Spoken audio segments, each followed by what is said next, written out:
Dare to fight. Xi Jinping tells the Chinese military to deepen its war planning. If the Chinese Communist Party wins, we will be in wars pretty much forever. The second U.S. cabinet official to visit China in a month. Treasury Secretary Yellen kicking off a trip to Beijing on Thursday.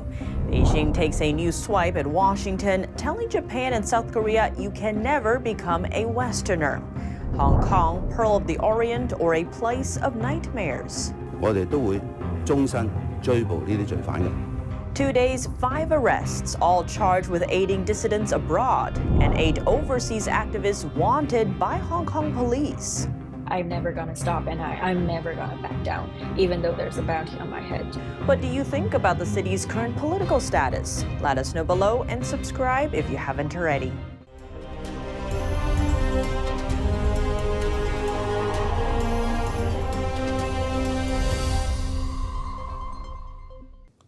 Welcome to China in Focus. I'm Tiffany Meyer. Hints of a coming war.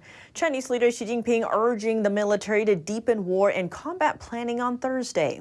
向东部战区全体官兵致以诚挚的问候。 According to Chinese state media Xinhua News, that's to increase the chances of winning an actual war. Xi is calling on his troops to safeguard China's sovereignty and territory. Russia having started a war in Europe, China close to starting a war in Asia. We are furiously trying to prevent that second war so that it does not engulf the world. This comes as U.S. Treasury Secretary Janet Yellen arrived in Beijing for talks aimed at easing tensions between the U.S. and China. At the same time, Beijing's talk of combat readiness is happening amid great uncertainty. Xi spoke with troops while inspecting the Eastern Theater Command, a branch of China's military. While there, Xi said the world has entered a new period of turmoil, saying the military must dare to fight. If the Chinese Communist Party wins, then yes, we will be in wars pretty much forever. Xi has also upped the rhetoric when it comes to Taiwan, vying to take back the island by force if necessary. Communist China views Taiwan as part of its own territory. That's despite having never ruled it. China has routinely sent fighter jets into Taiwan's air defense identification zone, ramping up war games in the area following then U.S. House Speaker Nancy Pelosi's visit to Taiwan last August. If they win the war over Taiwan, they will start waging wars against all democracies eventually. If we win the war over Taiwan by simply deterring and not fighting it, then we can perhaps preserve some semblance of peace and prevent our children from having to be drafted and sent off to multiple wars. The U.S. recently greenlit $440 million in arms sales to Taiwan, and that's just part of a weapons deal for the island valued at over $1 billion. It's part of Washington's so-called porcupine strategy, aiming to raise the costs and expected losses to China should it decide to invade.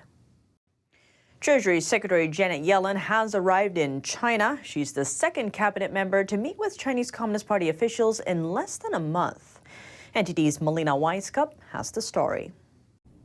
U.S. Treasury Secretary Janet Yellen is visiting China for the next few days. Yellen is trying to work out economic relations between the two largest economies in the world. This trip comes amid new tensions between Beijing and Washington over export controls.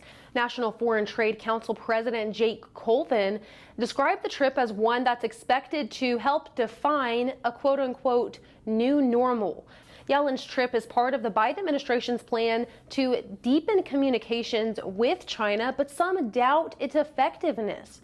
Here's what Congressman Mike Gallagher, who is the chairman of the Select China Committee in the House, told me just ahead of Secretary of State Antony Blinken's trip to China just a few weeks ago. The attempts by the administration to revive engagement after it's failed for 20 years, I just don't know what that achieves other than to force us to slow walk certain defensive actions, i.e.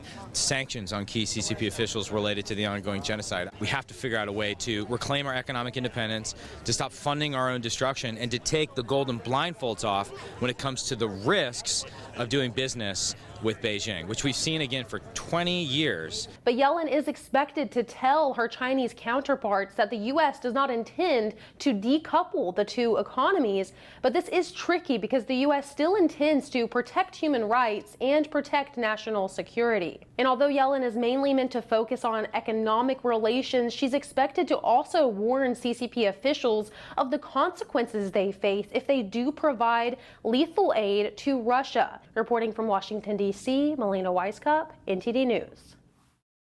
You can never become a Westerner. That's the Chinese Communist Party's message to Japan and South Korea.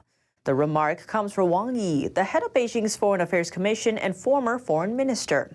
Here's what else he said at the 2023 International Forum for Trilateral Cooperation. Quote, Chinese, Japanese, and Koreans are all viewed as Asians by Americans. They cannot tell the differences between us, and it's the same in Europe. So according to Beijing, what should be done? Wang said Japan, South Korea, and China, quote, need to remember where we came from, urging them to, in his words, revitalize Asia. He went on to take an apparent jab at Washington. Some major countries outside the region deliberately exaggerate ideological differences. Tokyo and Seoul both maintain partnerships with the U.S. that focus on countering Chinese and North Korean aggression.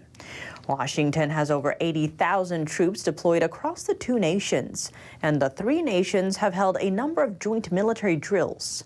Beyond that, Japan and South Korea have worked to fix their relations this year and have jointly voiced their national security interests in the Taiwan Strait. Arrests, jail sentences, and detentions. Those are the risks facing activists in Hong Kong. On Thursday, police arrested a man at the city's airport. That's after 4 other people were detained for alleged breaches of Beijing's security law just a day earlier. The arrests come as Hong Kong police announced 8 overseas-based activists would be pursued for life. Over in Washington, the State Department has downgraded its travel advisory for Hong Kong, while doing the same for China. What's the current human rights situation in the autonomous city? Let's zoom in. Hong Kong National Security Police arrested 4 people on Wednesday, accusing them of financially supporting overseas dissidents and of advocating for Hong Kong's independence from China. Ivan Lam, the former chairman of the now disbanded pro-democracy group Demolition, was among those arrested.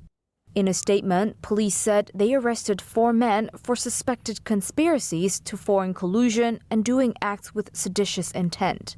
The 4 were suspected of receiving funds from operating companies, social platforms, and mobile applications to support people who have fled overseas and continue to engage in activities that endanger national security. Police did not name the suspects or provide details of the alleged offenses. Local media, citing unnamed sources, connected the arrested people to an app known as Punish Me, a platform available on the Apple and Google Play stores that congregates businesses that support the pro-democracy movement.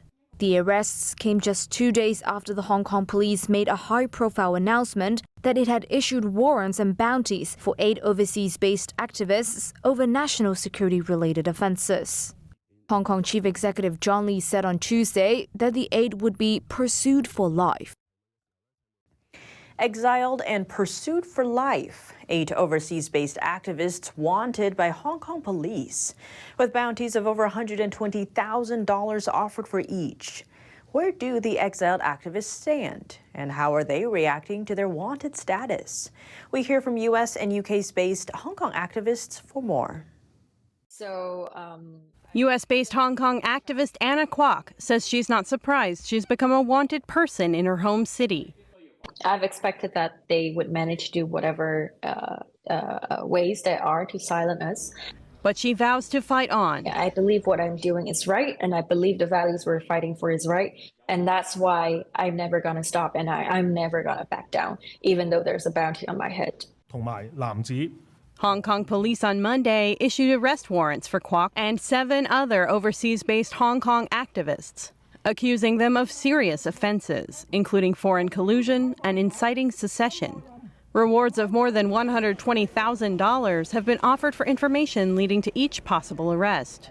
On Tuesday, Hong Kong's chief executive said that the 8 would be pursued for life. Regardless of how far they may flee, We will pursue these criminals for their entire lives.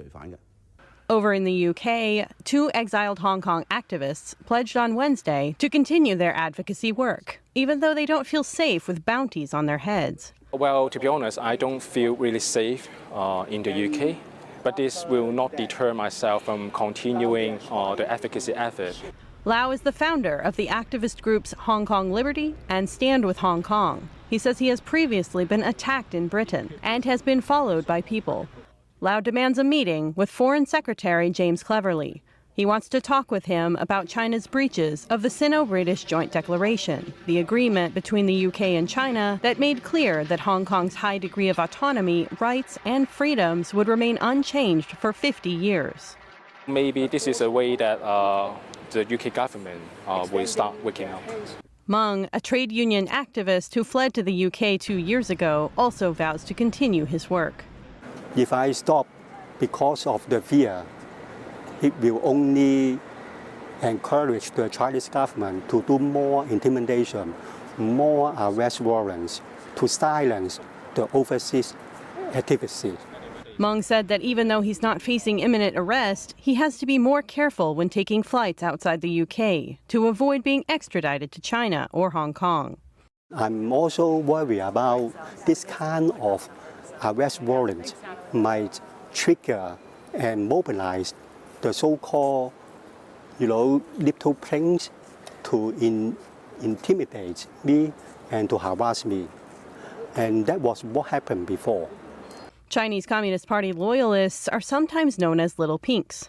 The 8 activists are based in several countries, including the US, Britain, and Australia. Each of their governments have criticized the move. Washington slammed Hong Kong officials for threatening human rights of all people over the world. Britain said it will not tolerate attempts by China to silence individuals in the UK and overseas. It's just unacceptable. And Australia's Prime Minister said on Wednesday, quote, "It's just unacceptable." China hit back at those criticisms, accusing them of protecting Hong Kong pro-democracy activists based overseas. Beijing peddling more of its cross-border influence, and the United Nations agency may be one of its key inroads. A new report spotlights how the Food and Agriculture Organization, or FAO, has been tailored to serve the interests of Communist China. Here's more. A former Vice Agriculture Minister of China is now the top leader of the UN Food and Agriculture Organization. Chu Dongyu just secured his second 4-year term as Director General of the agency, where the U.S. remains the largest financial contributor. And through him, Beijing appears to have expanded its global influence. An investigation by 4 German broadcasters dug deeper into some of the quiet dealings. The probe cast doubt on Chu's first rise to FAO head in 2019. That year, the Central African country of Cameroon withdrew its nominee from a pool of 5 candidates shortly after China wrote off the country's nearly $80 million in debt. Julia Klockner, Germany's then Minister of Agriculture, recalled that on election day, African countries were asked to take pictures of their ballots, a move indicating the potential for bribery behind the scenes. The report further noted that before Chu took office, the FAO had only 2 senior Chinese directors. That figure went up to 6 in the past 4 years. The Chinese officials work at FAO headquarters in Rome and hold sway over the agency's budget.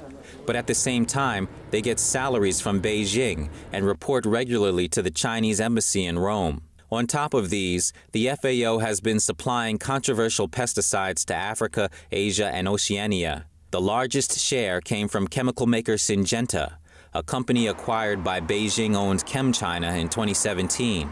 Those pesticides have been banned in Europe due to their toxicity. Beyond that, under Chu's leadership, the FAO has played broker to China's Belt and Road Initiative. In one example, the UN agency helped boost cattle exports from Laos to China. The organization described the project as consistent with China's priority to support the One Belt, One Road initiative. Some deals look to have had an even more direct impact. According to Italian magazine Formice, in March and April, Iraq and Tajikistan dropped their nominations for the head of the FAO, clearing the way for Chu Dongyu to be the sole candidate this year. Both countries are members of China's Belt and Road Initiative. Violent break-ins, bloodshed, and even death. That's during a forced eviction in northwest China. The victimized family is now calling for international attention. Here's a closer look. In the early morning of April 1st, a group of unknown men broke into the home of Zhang Shanbao, a local in China's Shanxi province. They were driving an excavator. Some carried crowd control shields, riot forks, fire extinguishers, and knives. One man brought a triangle knife over 12 inches long. They broke into his house to forcibly demolish it. Zhang's brother-in-law said that more than 100 people came wearing uniforms and masks. 11 intruded into Zhang's home, multiple injuries occurred, and one from the demolition team died. They cut the power lines and flipped on the fire extinguishers. It was in total darkness and chaos. No one knew how this man got killed. Zhang Sanbao was also stabbed in the arm. His son got cut across the belly by the triangle knife, but it was not life-threatening. Police arrested Zhang and his son on charges of intentional injury. Zhang pleaded not guilty to the murder. The prosecutor's office dismissed the case for lack of evidence. Why was it dismissed? The police said the murder weapon, the knife, was missing during the investigation. They couldn't find it. That's what the police claimed. Zhang owns a residential base and more than 20,000 square feet of contracted land in his hometown. Authorities later planned to use the region for commercial construction. In 2018, officials ordered Zhang to hand over his property. They carried out forced evictions while no compensation or settlements were agreed upon. Local courts ruled twice that authorities acted illegally. Yet Zhang still suffers regular harassment from them. We want to call on international organizations or news agencies to expose such phenomena. People in China don't have any human rights. The CCP doesn't follow the law at all. Their so-called rule by law is just empty talk. In China, all land is owned by the state. Land confiscation accounts for many of the protests spotted across the country. Other big stories to watch out for: 70 pounds of synthetic drugs from China labeled as beauty products and intercepted at a U.S. airport. TikTok asking a U.S. judge to overturn an upcoming state ban. Those reports and more coming up tomorrow on China in Focus. That's all for today's China in Focus on YouTube. We're now sharing a shortened version of our program here after being demonetized for 2 years. Here's what to look out for in our second half. The second U.S. cabinet official to visit China in a month, kicking off her trip to Beijing on Thursday. Treasury Secretary Janet Yellen is set to meet with China's new premier and other officials. What's on her agenda? And will her trip help thaw a frosty U.S.-China relationship? Also back in the spotlight, the human rights situation in Hong Kong. What's raising eyebrows? A downgrade in the U.S. State Department's travel advisory for the city, taking effect after 8 arrest warrants got issued for exiled Hong Kong activists, complete with hundreds of thousands in bounty rewards, as the city lost its autonomy. We sat down with Gregory Copley, president of the International Strategic Studies Association, for details. The full episode is available on our partner platform, Epoch TV. To sign up, click the link down below. Thanks for watching China in Focus. I'm Tiffany Meyer. See you tomorrow.